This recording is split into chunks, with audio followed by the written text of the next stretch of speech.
Our topic is energy. We will start with the definition of energy. Energy of a body is the capacity of doing work.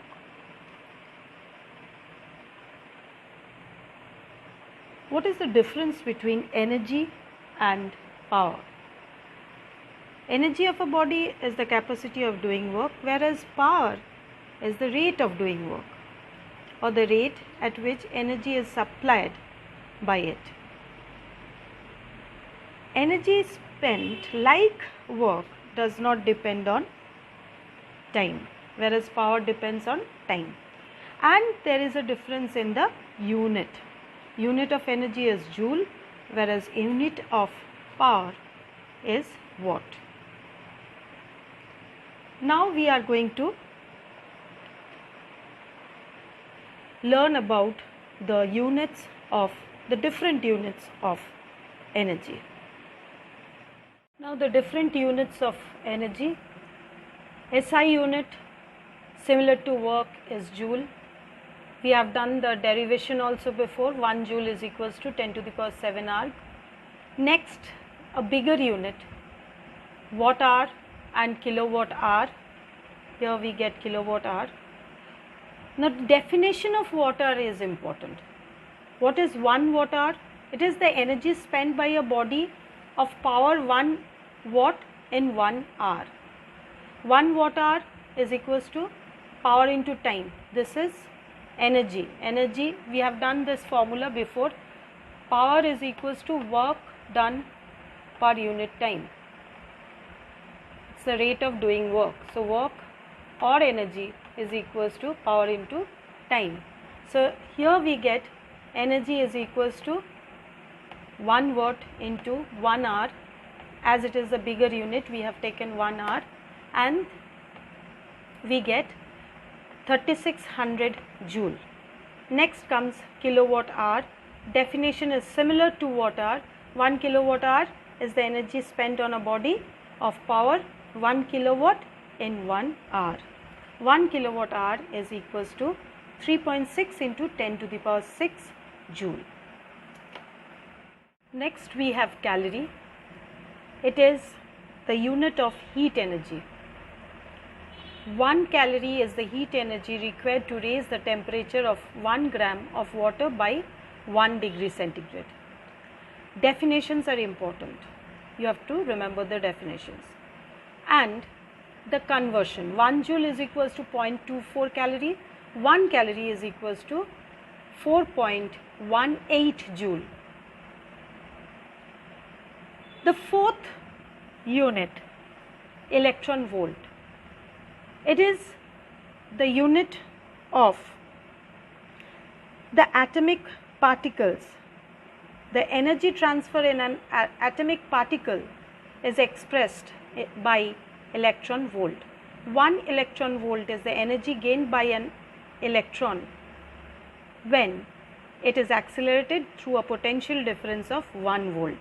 1 eV, be careful with the symbol, it's small e capital V is equals to 1.6 into 10 to the power minus 19 joule. There are two different types of mechanical energy, potential and kinetic. Potential energy again are of two types, gravitational potential energy and elastic potential energy. Mechanical energy are of mainly two types, potential energy and kinetic energy. Potential energy is denoted by capital U, whereas kinetic energy is denoted by capital K. So energy is equals to F into S. Force is again equals to mass into gravity, mg, where S is the height to which a body is raised or from where the body is falling. So the formula or the expression of potential energy is equals to mgh. Potential energy are of two types, gravitational potential energy due to its position, elastic potential energy due to its deformed shape. At infinity, where the Earth's gravity is not working, we take the energy to be 0.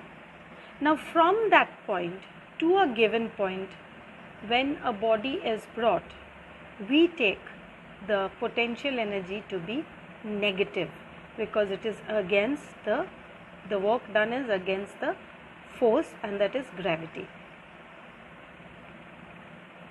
Elastic potential energy is due to its deformed body,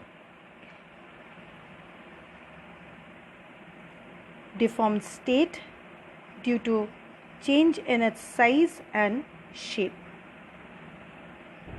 Next comes kinetic energy. Kinetic energy, denoted by K, is equals to F into S. Now, if a body is retarding, its final velocity will become 0 in a frictional ground. U remains U, acceleration becomes negative, and from there we can get S is equals to U square by 2A, where A is the retardation, negative acceleration. So K becomes F into S. Instead of F, we can write M into A, mass into acceleration of the body, and instead of S we can substitute the value of S, and thus we arrive to the expression half mu square. If U is equals to V, then the expression becomes half mv square. Kinetic energy are mainly of three types: translational kinetic energy, rotational kinetic energy, and vibrational kinetic energy.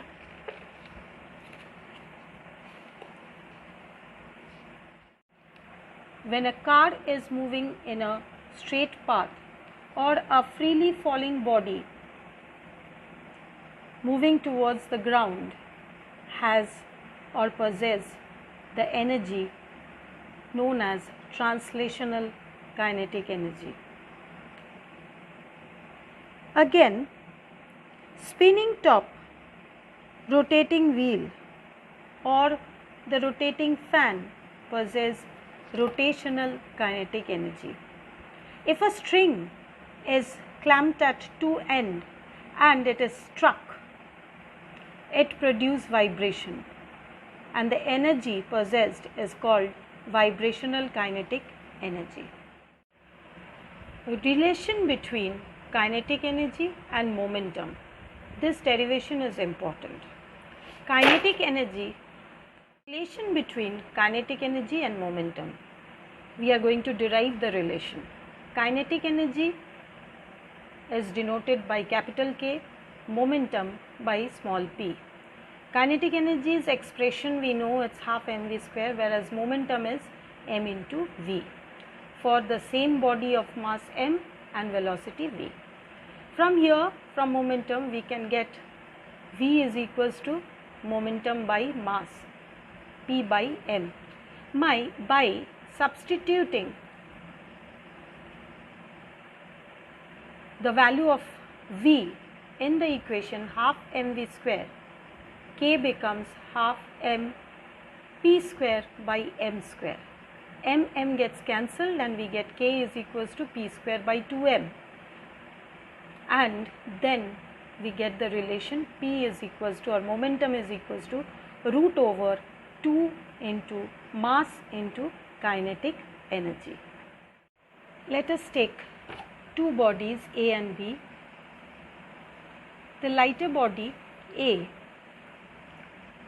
of mass m, small m, heavier body B of mass capital M. Let us take two bodies, one lighter, one heavier.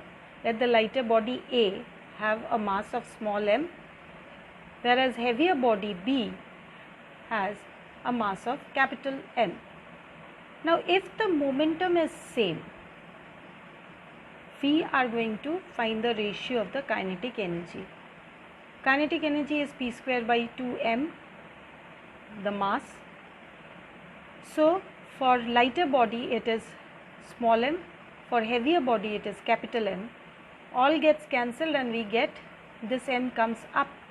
So capital M by small m. Therefore, kinetic energy of the lighter body is more than the kinetic energy of the heavier body. Case 2. If the kinetic energy is same, then we will find out the ratio of the momentum. Momentum of the body B is given by root over 2 into mass into kinetic energy. Mass of the heavier body B is capital M, whereas mass of the lighter body is small m. All gets cancelled, we get root over capital M by small m. Because capital M, the heavier body's mass, is more, therefore momentum of the heavier body is more than momentum of the lighter body. Work energy theorem. According to this theorem, the increase in kinetic energy is equal to the work done by a force acting in the direction of the moving body. So work done is the force into the displacement.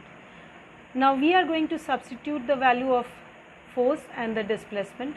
Displacement from the relation of v square is equals to u square plus 2as, where a is the acceleration, we get s is equals to v square minus u square by 2a. Substituting the values of f and s, we get a gets cancelled, we get half mv square minus half mu square.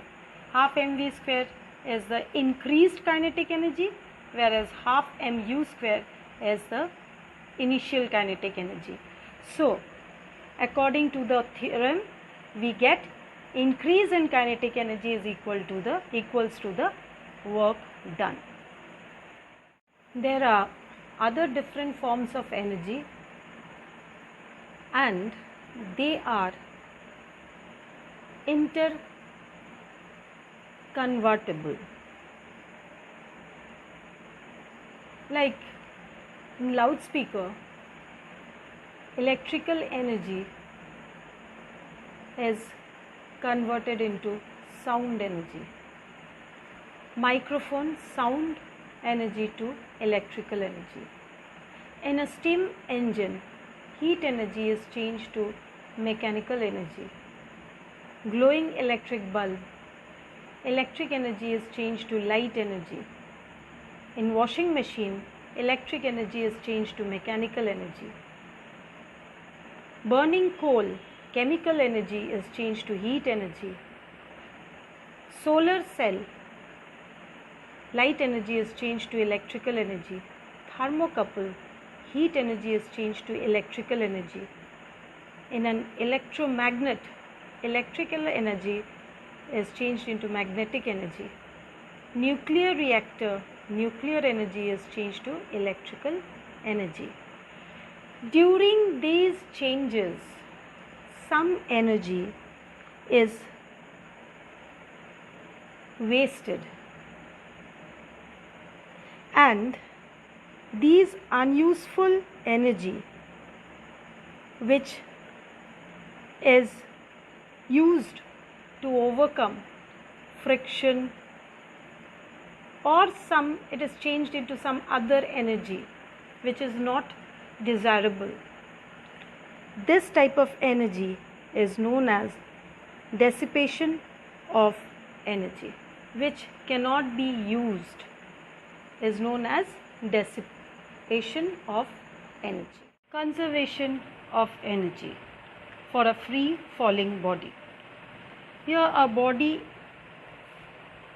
is at A, which is freely falling to B and then to C. It is just before, C is a position before it reaches the ground. So now we are going to find out the total energy at A, B and C, and we will show that they are same. That means the total energy at A is conserved at B and at C also. Now at A,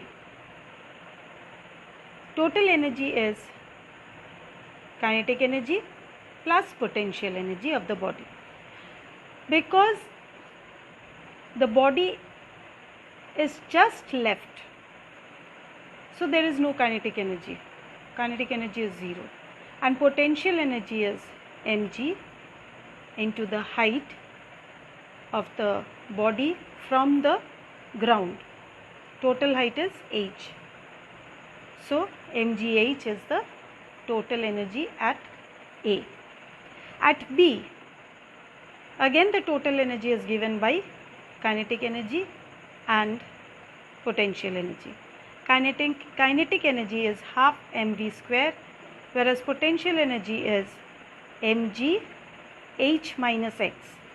At this position, the body is at a distance h minus x. H is the total distance, x it already travelled, so this distance is h minus x. V square we are going to find out from the equation. V square is equals to u square plus 2as. Here a is g, u square, the initial velocity when it is starting from A is 0, and x is the distance travelled, that is s. So v square is given by 2gx. So by substituting the value of v square, we get half m into 2gx plus we are multiplying and writing mgh minus mgx. mgx gets cancelled, so the total energy again comes to mgh. At C, again the total energy is given by kinetic energy plus potential energy. At C, potential energy becomes 0. It is just before it touches the ground, so potential energy is 0. Whereas kinetic energy is again given by half mv square. Again we are going to calculate v square. V square is equals to u square, which is 0, plus 2as. S is equals to the total height that is h, and A is equals to the g. So v square is given by 2gh. By substituting 2gh, 2 gets cancelled, we get the total energy as mgh. This shows that the energy is conserved throughout the fall of the body from A to C.